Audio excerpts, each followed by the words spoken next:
My friends, let me ask you, have you ever been betrayed so deeply, in front of everyone, that it felt like your very soul cracked open? That's exactly what happened to me, at a wedding, of all places. My sister-in-law slapped me across the face in front of 200 guests, and my husband, my partner of 30 years, chose her side. I know, it sounds unbelievable. But stay with me, because what happened next will leave you breathless. Trust me, you'll want to hear it all. And if my story touches your heart, please like, share, and subscribe. We're in this together. I never thought I would become that woman, the one everyone whispers about at a wedding. But here I am, standing in front of 200 guests in a glittering ballroom in Dallas, Texas, with the sound of a sharp slap still ringing in my ears. It happened so fast I almost questioned if it was real. My sister-in-law, Sarah, in her $1,000 white lace gown, her face painted to perfection, had just raised her hand and smacked me across the cheek. The sting spread hot across my skin, but the real pain was not physical. It was the gasps, the phones lifted to record, the collective silence that swallowed the music whole. I froze. My hand instinctively hovered near my cheek, but I didn't cry. I didn't scream. I didn't even move. My body went cold while my mind spun in disbelief. She actually did it. She struck me. On her wedding day. And then came the words that cut deeper than the slap itself. My husband, Mark, my partner of 30 years, rushed forward, and for the briefest second, I thought he was coming to stand by me, to defend me, to be my shield in the storm. But instead, he put his arm around his sister, pulling her close as if she were the victim. "Linda?" He hissed at me, loud enough for everyone nearby to hear. "Stop provoking her. Don't ruin her big day." The humiliation was unbearable. My face burned, not just from the slap, but from the betrayal. I could feel the judgment in every set of eyes turned toward me.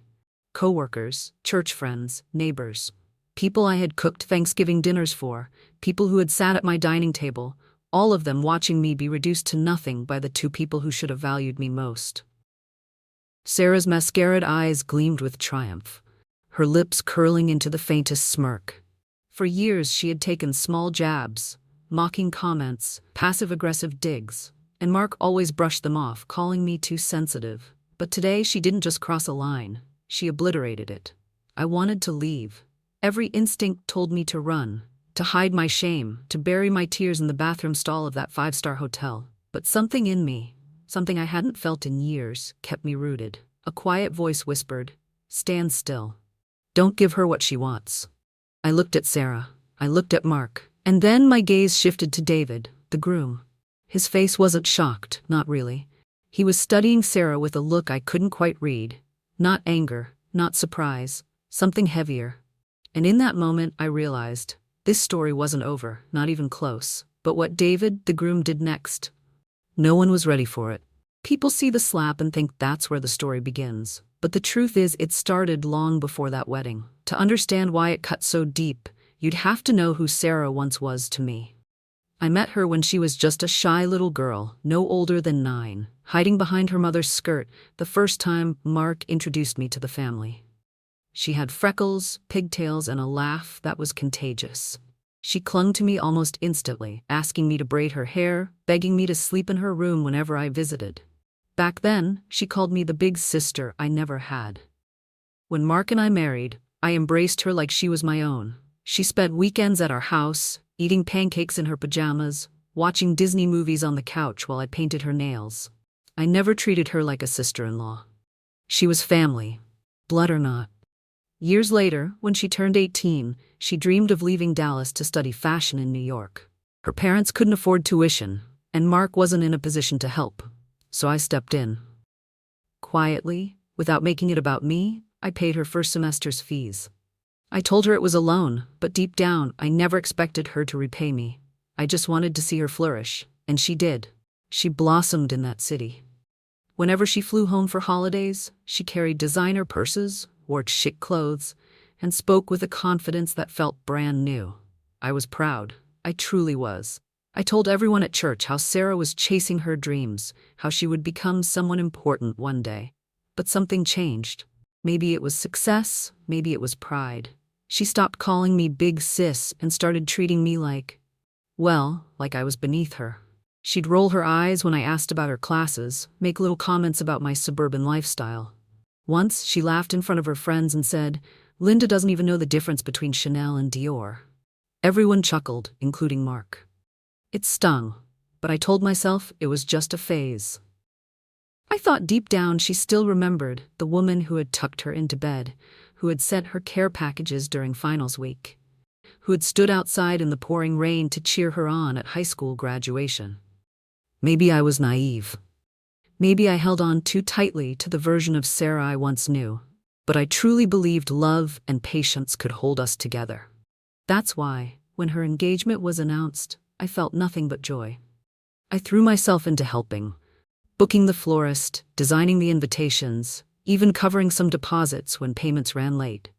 I wanted her big day to be perfect. I never imagined that the girl who once called me her second mom would turn her wedding day into my greatest humiliation. But maybe the signs had been there all along, and I had just chosen not to see them. Looking back now, I realized the cracks had been showing long before the wedding. Small things at first, almost invisible if you weren't paying attention. But for a woman like me who once loved Sarah like my own child, every little jab left a mark. It started at Sunday dinners. I'd spend hours preparing roast chicken, mashed potatoes, green beans, real comfort food the way our family liked it. Sarah would sweep in late, wearing her expensive heels, her nails perfectly polished, and she'd wrinkle her nose before even sitting down. "Carbs again, Linda? No wonder people gain weight out here in the suburbs." She said it with a laugh, like it was just a joke, but the words lingered long after the dishes were cleared. Everyone chuckled, even Mark, and I sat there with a smile glued on my face, hiding how much it hurt. Other times, she would drop subtle insults disguised as compliments. At Christmas, I gave her a handmade quilt I'd worked on for months. She smiled sweetly and said, "Wow, this must have taken forever." I guess that's what people do when they don't have a career to worry about. The room laughed again. Mark didn't say a word. I told myself not to take it seriously. She was young, finding her identity, maybe a little insecure. But deep down, I knew she was beginning to look at me as someone small, someone easy to belittle. Then came the dinner party at our home. We'd invited friends from church, and Sarah arrived in a red silk dress that made her the center of attention instantly.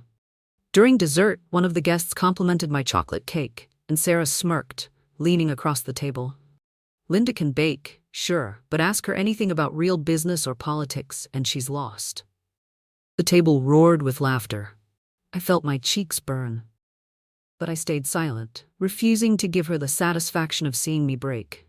After everyone left, I turned to Mark, expecting him to finally see how cruel his sister had become.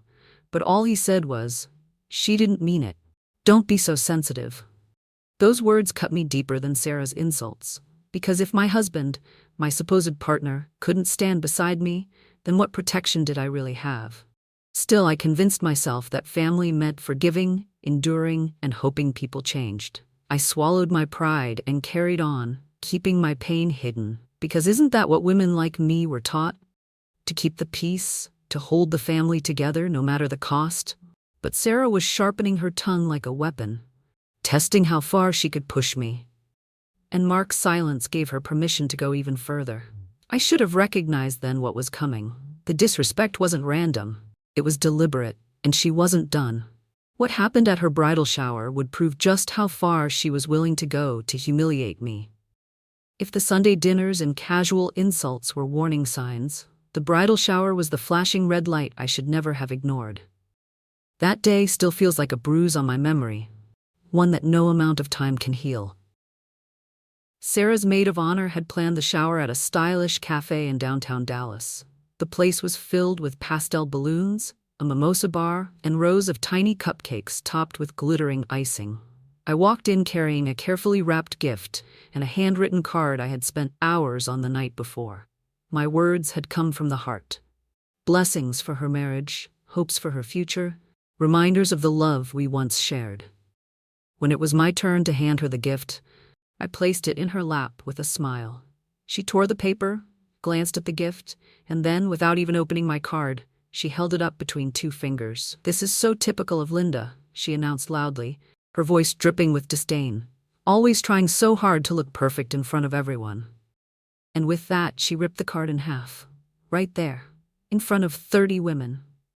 The sound of the paper tearing was louder than the music playing in the background. The room went silent, all eyes darting between us. Some women gasped, some giggled nervously. My chest tightened, but I forced myself to breathe evenly. I told myself not to react, not to give her the spectacle she clearly wanted. I simply whispered, "I only wanted to wish you well." My voice trembled, but I held my head high. Sarah rolled her eyes and muttered, "Sure you did." Then she turned her attention back to the pile of gifts, as if I had already been dismissed. The rest of the afternoon passed in a blur. I smiled, clapped, toasted her happiness like nothing had happened. But inside, I was crumbling. When the shower ended, I slipped away quietly. I didn't even wait for Mark. I sat in my car in the parking lot, staring at the steering wheel, and that's when the tears finally came. I cried not because she had torn up a card. I cried because in that moment I realized Sarah had no respect left for me. And worse, she wanted the world to see it. Later that evening, when I told Mark what happened, he laughed. Actually laughed. "Linda, it's her bridal shower. Don't make everything about you." Those words broke something in me, because I wasn't making it about me. Sarah had made sure it was about me, about tearing me down publicly, while my own husband refused to see it. That night, I lay awake staring at the ceiling, wondering how I had become invisible in my own marriage, how kindness could turn into ammunition against me. And yet I still chose to show up for her wedding, not knowing that the humiliation was only just beginning. After the bridal shower, I kept hoping Mark would come to his senses. I thought maybe once the excitement settled, he would realize how cruel his sister had been to me, how humiliating it felt to be disrespected so openly. But days turned into weeks, and his silence said everything. One evening, while we were cleaning up after dinner, I tried again. "Mark," I said quietly, stacking plates in the dishwasher, "what Sarah did at the shower wasn't just a joke. She tore up my card in front of everyone. It was humiliating. It hurt." He sighed, not even looking at me. "Linda, she's under a lot of stress. Planning a wedding isn't easy. Don't take it personally." That was always his answer. "Don't take it personally," as if I were imagining the sting of her words, as if my pain wasn't real. I pressed further. "You laughed when I told you. Do you even understand how alone I felt? She wanted to humiliate me, Mark, and she succeeded." This time he looked at me, but there was no softness in his eyes, only irritation. "You're overreacting. You always do. Don't ruin her big day with your sensitivity." That was the moment something inside me shifted. For 30 years, I had believed Mark was my partner, the one person who would stand by me no matter what storms came our way. But here he was, choosing his sister over me, dismissing my pain like it was nothing. The betrayal wasn't just Sarah's anymore, it was his. That night, I lay in bed next to him, staring into the dark, feeling like I was lying beside a stranger. I remembered all the times I had defended him, supported him, forgiven him for mistakes. I had carried the weight of our marriage through sickness, through financial struggles, through raising our children. And yet, when I needed him to carry me, even just for a moment, he dropped me without hesitation. I realized then that I could no longer count on Mark to protect me. If anything, he had become part of the problem. Still, despite the hurt, I told myself I would go to the wedding with dignity. I wouldn't let Sarah, or even Mark, push me out of the family. I would show up in my best dress, with my head held high, determined to be gracious. But deep down, I knew I was walking into enemy territory, and that terrified me more than I wanted to admit. I whispered to myself that night, "Just survive the wedding, get through it quietly, don't let them see you break." I thought I could manage that much. I thought my silence would protect me. But I was wrong. Because the wedding day wasn't just about a celebration, it was the stage for my public humiliation in front of everyone I knew. The wedding day arrived, and I told myself over and over, "Smile. Stay calm. Don't give her any reason to attack you." I wore a navy blue dress that brushed just below my knees, tasteful pearls at my neck, and a soft wave in my hair. I wanted to look elegant, composed, someone no one could accuse of trying to steal attention. The hotel ballroom sparkled with chandeliers and fresh roses. Guests buzzed with excitement, clinking glasses, snapping photos. I stayed near the back, greeting familiar faces with quiet warmth. Inside, though, my stomach twisted with unease. When Sarah entered in her lace gown, the room gasped. She was radiant, glowing with the kind of beauty only a bride carries. I smiled, clapped, and whispered a silent prayer for her future. For one fleeting moment, I believed maybe, just maybe, we could get through the day without incident. But I was wrong. It happened after the vows, just as the reception began. I was speaking with an old neighbor when Sarah approached, her heels clicking against the polished floor. Her eyes burned with something I couldn't place. Anger, superiority, maybe both. "Linda," she said loudly, loud enough for the surrounding tables to hear, "I know what you've been saying about me." My heart dropped. "Sarah, I haven't said anything." Before I could finish, her hand cracked across my face. The sound was sharp, echoing through the ballroom. Gasps erupted, forks clattered onto plates, the DJ cut the music. For a moment, I couldn't breathe. My cheek stung, but the deeper pain was the silence that followed. Every eye was on me. My humiliation was complete. And then came the final blow, not from Sarah, but from Mark. He rushed forward, and for a heartbeat, I thought he might finally defend me. But instead, he wrapped his arms around his sister and glared at me as if I were the problem. "Stop it, Linda," he hissed. "Don't provoke her. Don't ruin this day." The room spun. My husband, the man I had loved and stood beside for 3 decades, chose his sister's lies over my truth. I felt like I had been struck twice, once by Sarah's hand and once by Mark's betrayal. I straightened my back, refusing to let them see me crumble. My voice was steady, though my insides shook. "I would never ruin your day, Sarah. I only wished you happiness." But my words fell into a sea of whispers and judgment. People stared, some with pity, others with suspicion. I had never felt so exposed, so utterly alone. And yet, not everyone looked at me that way.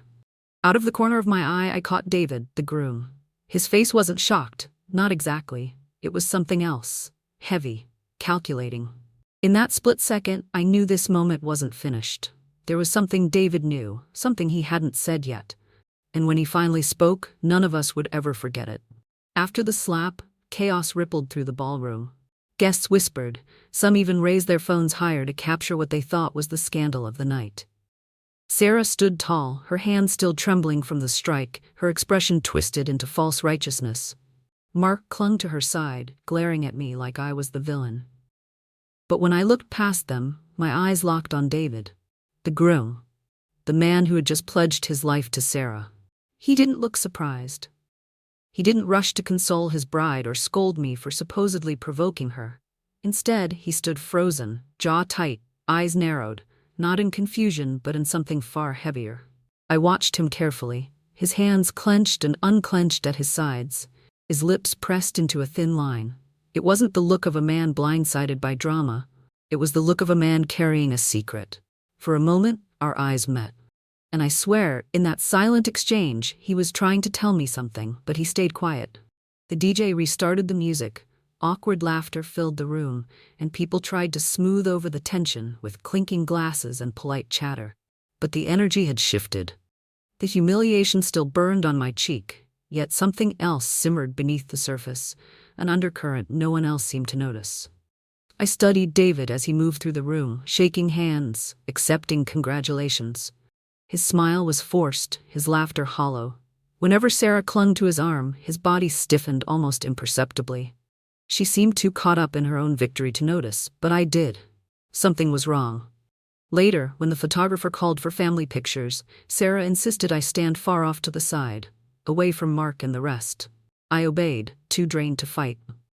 But as the flashes went off, I caught David staring at me again. His gaze lingered, conflicted, almost apologetic.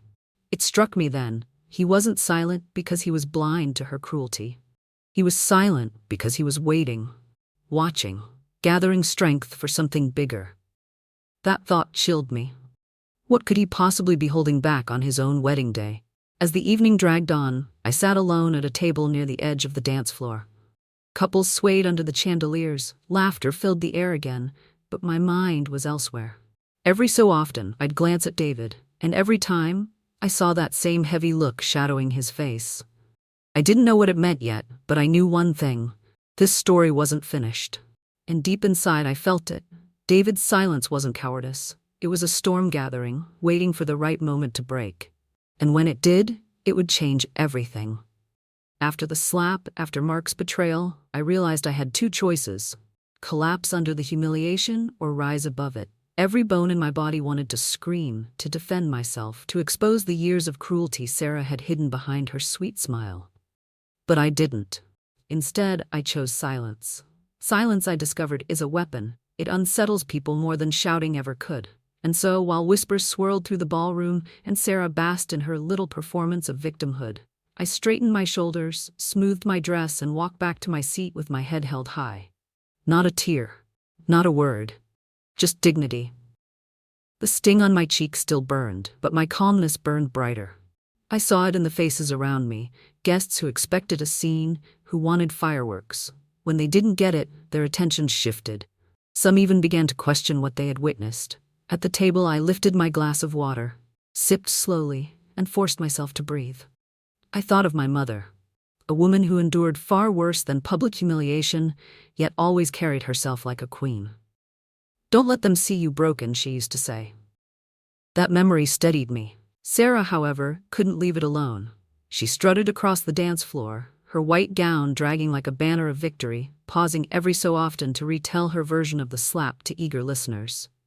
I caught fragments. She provoked me, always jealous, never wanted me happy. Each lie stung, but I stayed still. Mark avoided me entirely, his back turned as he hovered near his sister. That betrayal cut deeper than Sarah's hand ever could. But even then, I knew silence was my only shield. If I fought back, I'd look bitter. If I wept, I'd look weak. By saying nothing, I kept my power. And it worked. I noticed some guests whispering, glancing at me with doubt in their eyes. They saw my composure, my refusal to engage, and the narrative began to crack. But the most telling reaction came from David. Again, his eyes found me across the room. This time, there was something almost like respect in his gaze. Respect for the fact that I hadn't crumbled, that I had held my dignity even while being shamed. I didn't know it then, but my silence was giving him courage. Because while Sarah believed she had destroyed me in front of everyone, she didn't realize she had only set the stage for her own undoing. I placed my glass down, folded my hands neatly in my lap, and whispered a prayer under my breath. Let the truth come out in its own time. And just then, David walked toward the stage, microphone in hand. What he was about to say would shatter the night more than Sarah's slap ever could. The chatter in the ballroom quieted as David stepped onto the stage, microphone in hand. The band silenced their instruments, waiters froze mid-step, and all eyes turned toward the groom. His expression was unreadable, but his voice, when it came, was steady. First, he began, I want to thank everyone for being here tonight. Weddings are supposed to be a celebration of love, of commitment, of truth. He paused, scanning the room, his gaze lingering on me for just a fraction of a second before shifting back to Sarah. But sometimes, the truth is the one thing we try hardest to hide. A nervous laugh rippled through the crowd. Sarah tilted her head, her smile bright but forced. She reached for his arm, but David stepped slightly away. There was an incident tonight, he continued. Something everyone here witnessed. My bride, striking her sister-in-law. Murmurs spread like wildfire. Sarah's face flushed, but David didn't flinch. Most of you probably assumed Linda provoked it. That's the story Sarah would like you to believe. But it's not the truth. Gasps. All eyes shifted toward me. My heart pounded in my chest. David pressed on. What most of you don't know is that Linda has been nothing but generous to Sarah for years. When her parents couldn't afford tuition, Linda paid for it. When Sarah was arrested for DUI at 21, it was Linda who covered the lawyer fees and kept it out of the family's reputation. And when bills for this very wedding started falling behind, guess who quietly stepped in? Linda. Again. The room erupted in shock. Guests turned to each other, whispering furiously. Sarah's mouth fell open, her perfect mask cracking. David's voice hardened. And how does Sarah repay that kindness? By tearing up Linda's card at her bridal shower. By mocking her. And tonight, by humiliating her in front of everyone. Sarah hissed into the microphone, trying to grab it. Stop it, David, you don't know what you're talking about. But he pulled it back. His face was no longer calm, it was resolute. Oh, I know exactly what I'm talking about. I've known for months. I ignored the red flags, hoping they weren't real. But tonight confirmed everything.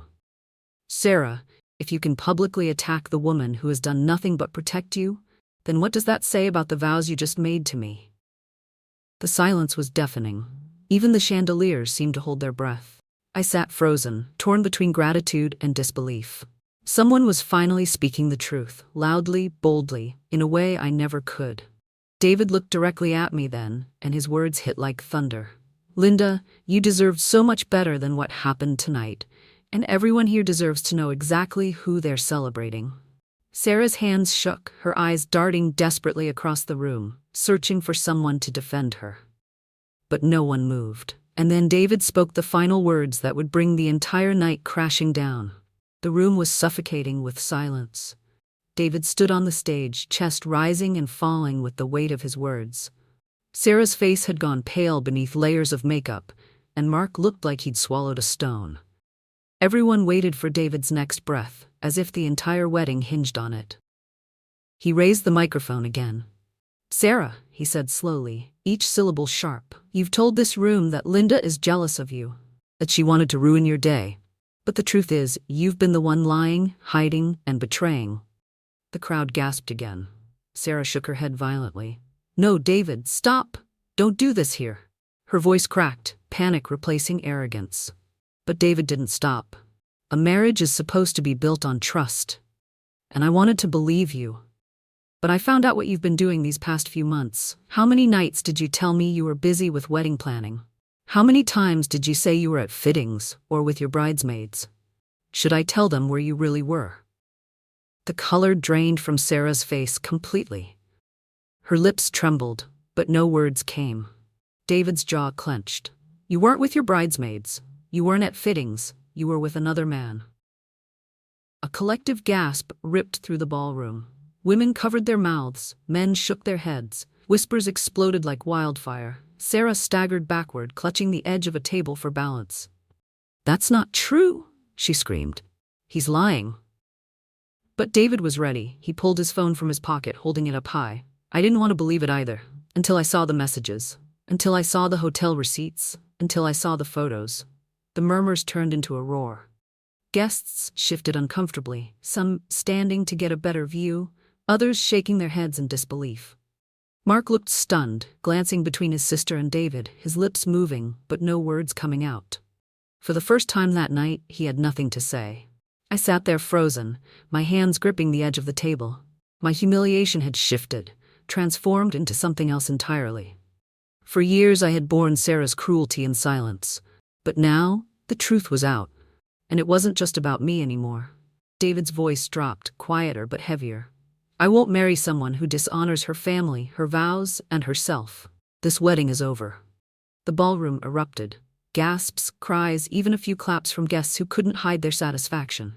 Sarah collapsed into a chair, sobbing, her gown pooling around her like a fallen crown. And me? I stood, not to gloat, not to add to her shame, but to walk out with my dignity intact. Justice had finally spoken, and it hadn't come from me. It came from the one person she thought would never betray her. Her groom. And in that moment, I realized, sometimes the most powerful revenge is simply the truth revealed at the right time. So my friends, that's how the story ended. If you're still here with me, it means something in this journey touched your heart. And maybe, like me, you've learned that silence and dignity can be stronger than any shouted defense. The Stoics said, we suffer more often in imagination than in reality. For years, I imagined I had to fight back to prove my worth. But the truth proved itself, in time, without me raising a single word. Life has a way of balancing scales. Betrayal hurts, but it also reveals where true loyalty lies. And sometimes the greatest revenge isn't revenge at all. It's walking away with your peace intact. If this story stayed with you, please like, share, and subscribe. Because together, we can keep telling stories that remind us. Strength isn't loud. It's quiet, steady, and unshakable.